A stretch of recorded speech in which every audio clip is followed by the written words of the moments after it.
पहले तो डॉक्टर सागर आपको बहुत बहुत बहुत मुबारकबाद और इतनी खूबसूरत लिरिक्स, इतना खूबसूरत रैप लिखने के लिए सलाम। जो बिल्कुल सटल तरीके से जो पूरा माइग्रेंट क्राइसिस हुआ, हमने देखा कोविड के टाइम में माइग्रेंट क्राइसिस हुआ और उसके बाद जो स्ट्रगल है, डेली लाइफ स्ट्रगल, जो अभी आप कन्वर्सेशन में मेंशन भी कर रहे थे कि कैसे नंगे पैर दिखते हैं ऑटो से बाहर और घर पे ज़मीन है बट मुंबई में आकर के सिर्फ़ जॉब के लिए, सिर्फ़ थोड़े पैसे आ जाएँ और घर अच्छे से चले, उसके लिए जो स्ट्रगल होती है और उन सबको सहना और उसको जो आपने खूबसूरत तरीके से आपने लिख दिया और वैसे मनोज सर ने उसको गा दिया और बाकी जो टीम में थे उन्होंने उसको पूरी तरीके से एक अच्छा कलर, अ, एक ऐसा पैकेज बनाया जो एकदम से आते के साथ हर किसी के ज़बान पे एकदम हुक की तरह वो बिल्कुल आ गया। तो उसके लिए आपको बिल्कुल सलाम एंड बहुत-बहुत कांग्रेचुलेशंस। हाँ, हाँ। अ, बिल्कुल, थैंक यू अनवरुल भाई, बहुत शुक्रिया आपका। मैंने सुना और मैं पर्सनली रैप सॉन्ग का जो हूँ फैन हूँ और मैं कई सारे रैपर्स जो हैं उनको फॉलो करता हूँ। क्योंकि मुझे लगता है कि जो रैप सॉन्ग है जैसा अभी हमारी कन्वर्सेशन में जस्ट पहले आप मेंशन भी कर रहे थे कि वो बहुत गर्म है और वो मेंशन करती है हमारी स्ट्रगल और अभी आप कह भी रहे थे कि वो जो होते हैं ना ये मेरी कहानी है, जो लिखता है वो उसकी कहानी है, जो रैप में वो लिखता है। तो मैं खुद फॉलो करता हूँ और वो बड़ा अच्छा लगता है सुन करके, सुकून मिलता है और कनेक्ट करते हैं। ऐसा लगता है कि हाँ, ये मेरी भी बात हो रही है। ये बस एक ऐसा नहीं है कि गाना सुन रहे हैं, धुन सुन रहे हैं, बल्कि एक कनेक्ट महसूस होता है और भोजपुरी में एक रैप तो ये अभी तक मतलब इमेजिन से बाहर था, पर वो आया और इसके लिए फिर से बहुत-बहुत कांग्रेचुलेशंस। पहला चीज़ जो मैं आपसे समझना चाहता हूँ कि एक वक़्त था जब हबीब जालिब ने लिख दिया कि सर को खुदा ऐसा था उन्होंने इस तरीके से था कि ज़ुल्मत को ज़िया, सर को सबा, बंदे को खुदा क्या लिखना। ठीक है, उन्होंने हुँ, लिख दिया और जी। ज़िया के सामने झुकने से मना कर दिया। अ, उसके बाद वो आर्टिस्ट जितने भी आर्टिस्ट थे उनके साथ वो उनको रिक्वेस्ट करते हैं और वो लिखते हैं ए मेरे वतन के फनकारों ज़ुल्मत पे अपना ना फन वारो। तो ये बड़ा स्ट्रॉन्ग लाइन था और ये बहुत पहले उन्होंने लिखा हुँ, अभी के टाइम में और उन्होंने इस पूरे लाइन से वो एम्फैसिस कर रहे हैं कि आर्टिस्ट का कितना बड़ा रोल होता है कि वो अगर जिस तरफ चाहेगा उस तरफ घुमा करके लेकर के जाएगा पूरे डायलॉग और डिस्कशन को। तो आपको क्या लगता है कि जो क्रिएटिव फॉर्म ऑफ रेजिस्टेंस है, वो पूरा का पूरा जो हमारे समाज के मसले हैं उसको किस तरीके से मेन स्ट्रीम पे लाना और उसपे पूरा एकदम लोगों के ज़बान पे पहुँचा देना और उसपे क्विक बात कर देना आपको क्या लगता है वो कितना इम्पोर्टेंट है और क्या रोल प्ले कर सकते हैं आज के आर्टिस्ट इसमें? ये तो शुरू से ही रहा है समाज में, पूरी दुनिया में रहा है कि लोग लिखने वाले लिखते रहे हैं। जो भी सिस्टम है और सिस्टम में जहाँ असुविधाएँ हुई हैं, दिक्कतें आई हैं, तो रचनाकारों की बहुत बड़ी भूमिका रही है। चाहे वो गद्य के राइटर हैं या पोएट्री के राइटर हैं, सबने अपनी कलम से वो उसकी मुखालिफत की है। तो उससे बदलाव तो आया ही है पूरी दुनिया में, ये तो दुनिया के इतिहास में ये है कि अपनी राइटिंग से बहुत सारे बदलाव किए हैं लोगों ने। और जैसे साहिर साहब हैं, मुझे लगता है कि साहिर साहब की जो रचनाएँ हैं, तू हिंदू बनेगा ना मुसलमान बनेगा, इंसान की औलाद है इंसान बनेगा। और या औरत के लिए औरत ने जन्म दिया, मर्दों को मर्दों ने उसे बाज़ार दिया। तो औरत की पीड़ा हो या धर्म को लेकर के हो या ज़ात को लेकर के, रंग और नस्ल, ज़ात और मज़हब जो भी है आदमी से कमतर है। अनवारुल भाई मुझे तो ऐसा लगता है कि जो अभी हम जो सिनेमा है और जो सिनेमा के गीत हैं, जो हम मोहब्बत करते हैं, हम एक-दूसरे से प्यार करते हैं, इसमें बहुत बड़ी भूमिका मैं फ़िल्मी गीतों को मानता हूँ। जो हम प्यार कर रहे हैं और जो दिल के भीतर एक मोहब्बत है, जो हम इज़हार कर रहे हैं, अपनी बातें रख रहे हैं, तो वो संस्कारित हम हुए हैं। हमारी तरबियत बनी है इन गीतों से। तो ये मैं खास तौर से फ़िल्मी गीतों का बड़ा ही शुक्रगुज़ार हूँ और मैं बहुत प्राउड फ़ील करता हूँ कि मैं ऐसी धरती पे हूँ, इस ज़मीन पे हूँ, जहाँ वो ये सारे गीत रिकॉर्ड हुए। मैं यारी रोड वर्सोवा साइड में रहता हूँ, वर्सोवा, जहाँ साहिर साहब रहते थे। जहाँ ऐसे गीत रचे गए, मैं उस इलाके में रहता हूँ। तो बहुत बड़ी भूमिका मैं फ़िल्मी गीतों को ख़ास तौर से मानता हूँ, कि जो जो भी गा रहा है ना कि तुम मुझे भूल भी जाओ तो ये हक है तुमको, मेरी बात और है मैंने तो मोहब्बत की है।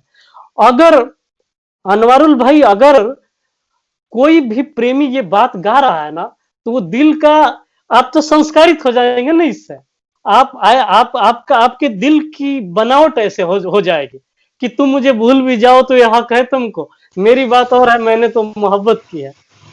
तो आप मोहब्बत में आप आक्रामक नहीं होंगे। फेसबुक पे एक लड़की है, उनका नाम अभी याद नहीं आ रहा है, उन्होंने डाला था कि साहिर साहब की एक लाइन है कि वो तुम मुझे चाहो न चाहो कोई बात नहीं, किसी और को चाहोगी तो मुश्किल होगी। तो लोगों ने लिखा कि ये मुश्किल क्या है, तो ये मैंने वहां लिखा कि ये साहिर साहब है, ये वो मुश्किल नहीं है कि उसको अपने महबूब को मुश्किल में डाल दे, ये जरा इधर मुश्किल होगी एक्चुअली, साहिर साहब है, मुश्किल इधर होगी, खुद को होगी। महबूब को तो भाई अब ये इल्जाम किसी और के सर जाए, वैसे तो तुमने ही मुझे बर्बाद किया है, ये इल्जाम किसी और के सर जाए तो अच्छा। हम तो ये भी नहीं चाहते कि इल्जाम आप पे लगे, हालांकि गर्चे आप ही ने बर्बाद किया है। तो जाहिर साहब जैसा पोएट, इतना लिरिसिस्ट, तो सोच ही नहीं सकते कि तुम मुझे किसी और को चाहोगी तो मुश्किल होगी, मुश्किल इधर होगी। तो जो हमारी जहनियत की जो बनावट है, इन कविताओं से, ये सुंदर कविताओं से, फैज साहब हैं, इकबाल हैं, साहिर साहब हैं, शैलेंद्र हैं, मजरू सुल्तानपुरी हैं, तो इनकी रचनाओं से हम इनको सुन के और हम बहुत सकारात्मक हुए हैं, हम प्रेम करने वाले बने हैं, हम मोहब्बत करने वाले बने हैं। तो बहुत बड़ी भूमिका है समाज में कि समाज के एक दूसरे से जो जोड़ के रखने का काम रचनाकारों का है। और यही है आपकी आपकी बातों का यही जवाब है। मैं बिल्कुल बिल्कुल एग्री कर रहा हूँ कि बड़ा रोल होता है और हमारी परवरिश होती है, हमारी तरबियत होती है इन गानों से, जी, और ऐसे बिल्कुल। लिरिक्स से। बिल्कुल। जी, लेकिन जी, जी, जी। और पर इसी से उल्टा अगर एक बात मैं वो कहूँ कि इन्हीं गाने का रोल भी होता है कि हमें दूसरी तरफ ढकेलने के लिए, और इसी इंडस्ट्री और इसी का इस्तेमाल भी होता है कि प्रोपेगेंडा करने के लिए, इसी का इस्तेमाल भी होता है अपनी छवि सुधारने के लिए। एक एग्जांपल है जो मैं एक्चुअली में लेना चाहूँगा कि अ, मूवी आती है इलेक्शन से पहले, ठीक है? और उसमें पूरा उसका ट्रेलर बनता है, एक्टर्स आते हैं और फिर वो दिखाते हैं कि नहीं, नो बड़ा फेमस सा लाइन है, मेरा गुजरात जल रहा है। तो एक जो है कि यूज़ किया जा रहा है इस मीडियम को, वो भी जानते हैं कि इस मीडियम का कितना इम्पोर्टेंस है कि किसी को अगर आपको एडुकेट करना है, कुछ प्रोपेगेट करना है। और पर मेरी जो एक्चुअली में थोड़ा-सा डिसअपॉइंटमेंट है कि यहाँ पे मुझे फ़ील होता है कि जो आर्टिस्ट हैं, वो बड़े उन्होंने बहुत सबमिसिव हो गए हैं। एक दौर था जब अवार्ड वापसी का दौर हुआ था, जिसमें जब लोगों को लगा कि नहीं, ये वो चीज़ें नहीं चल रही हैं, तो जो हमारे एकेडमिशियंस हैं, राइटर्स हैं, पोएट्स हैं, उन्होंने अपने अवार्ड्स वापस देने शुरू करे और वो बड़ा एक इम्पोर्टेंट मैसेज गया। लेकिन अभी के समय अगर देखें तो मेन स्ट्रीम में जो सेल्फी का दौर है, जो एक्टर्स हैं, मैं किसी पे रिस्पॉन्सिबिलिटी प्लेस नहीं कर रहा हूँ कि किसी को क्या करना चाहिए, किसी को नहीं। बट एक माहौल समझने की कोशिश कर रहा हूँ कि जैसे डॉक्टर सागर आते हैं और कुछ लिख कर के चले जाते हैं और एक पूरा माहौल बन जाता है। और जैसा आपने भी कहा कि एक आर्टिस्ट जो है वो बड़ा इन्फ्लुएंशियल रोल प्ले करता है। पर अभी के टाइम में डॉक्टर सागर बहुत कम है। बहुत कम लोग हैं जो बात बोल पाते हैं, लिख पाते हैं, इन्फ्लुएंस कर पाते हैं। वरना अगर कोबरा पोस्ट का जो है हम वो स्टिंग ऑपरेशन देखें तो कई सारे लोगों का नाम आया। छोटे-छोटे क्लिप्स आए जी, जिन्होंने पैसे लेकर के ट्वीट देने तक की बात कही।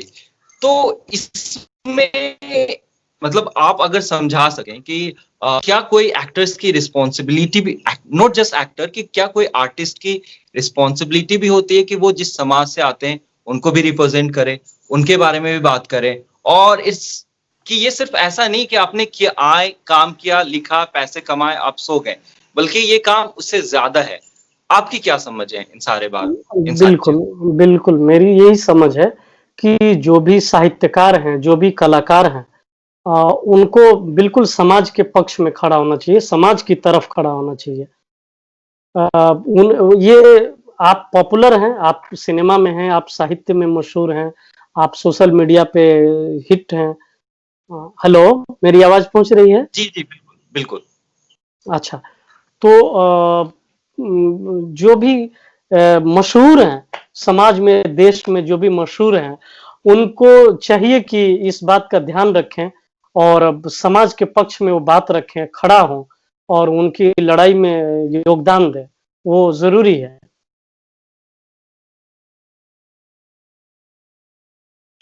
बिल्कुल। बिल्कुल है, और मुझे मुझे भी पर्सनली लगता है कि मैं किसी पे रिस्पॉन्सिबिलिटी तो प्लेस नहीं कर सकता कि इनको वैसा करना चाहिए या इनको वैसा। लेकिन बड़ा इन्फ्लुएंस होता है मीडिया का, और ख़ास करके एंटरटेनमेंट इंडस्ट्री का बड़ा इन्फ्लुएंस होता है। परवरिश हमारी उससे होती है। तो वहाँ क्या जी, दिखता है, कैसा दिखता है, वो उसका सीधा असर पड़ता है।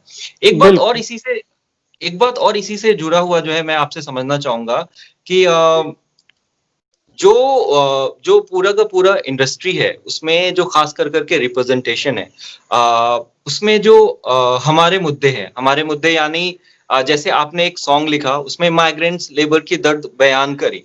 बहुत हुँ, कम सिनेमा बनता है जो एक्चुअली में इंटरकास्ट मैरिज को एड्रेस करता है, ऑनर किलिंग को एड्रेस करता है, गरीबी हुँ, को एड्रेस करता है। और उसमें मुझे ये भी फील होता है कि डॉक्टर सागर की अपनी स्ट्रगल रही, वो एक माइग्रेंट हैं, तो माइग्रेंट की चीज़ें बता पाएँ, अपनी स्ट्रगल बता पाएँ। उन्होंने स्ट्रगल करी और स्ट्रगल समझी ऑटो वाले की, तो उनकी कहानी बता पाएँ। उन्होंने पैदल चला और देखा कि आधा किलोमीटर या 1 किलोमीटर चलना कितना मुश्किल है, तभी वो लिख पाए कि 1500 किलोमीटर के बारे में। तो आपको क्या लगता है कि अगर हमारे जो अलग-अलग शोबे हैं, अलग-अलग सेक्टर है, सोशल एरिया है, जैसे एससीज़ हैं, एसटीज़ हैं, रिलीजियस माइनॉरिटीज़ हैं, इंडिजिनस ग्रुप हैं हमारे यहाँ पे, उनकी उनकी बारे में बातें, उनकी बातें या उनके द्वारा कही गई हुई चीज़ें हमें मेन स्ट्रीम में कहीं नहीं दिखता है। तो ऐसी क्या चीज़ें होनी चाहिए?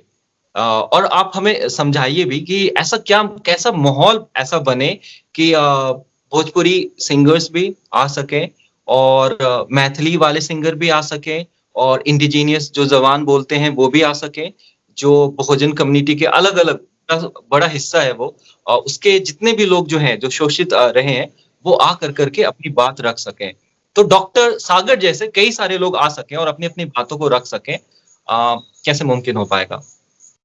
ये चूँकि सिनेमा में क्या है कि बहुत सारी चीज़ें जुड़ी हुई हैं। मसलन ये बहुत पैसे वाला काम है ये, इसमें बहुत पैसे चाहिए होता है, फ़िल्म बनाने के लिए या गाने तैयार करने के लिए।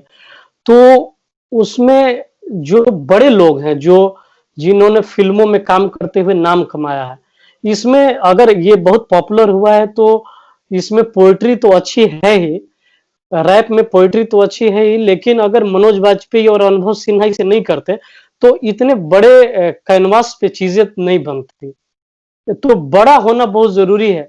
जब बड़े लोग काम करेंगे तो ये हर जगह पहुँचेगी चीज़ें, जब पहुँचेंगी तो वहाँ के भी जैसा आप कह रहे हैं कि मैथिली, मगही या तमाम जो बोलियाँ हैं छोटी-छोटी, वहाँ से रचनाकार आएँगे, वहाँ से सिंगर आएँगे, राइटर आएँगे, तो उससे क्या होगा कि जब बड़े लोग, मेरा मानना है कि ये बदलाव तभी आएगा, जब इसमें बड़े लोग शामिल होंगे। मसलन प्रकाश झा हैं, अनुराग कश्यप हैं, नीरज पांडे हैं, अनुभव सिन्हा कर ही रहे हैं। तो इस तरह के जो बड़े डायरेक्टर हैं, बड़े प्रोड्यूसर्स हैं, अगर ये लोग आते हैं तो ये आवाज़ बहुत दूर तलक जाएगी और इससे बहुत बड़ा बदलाव आएगा।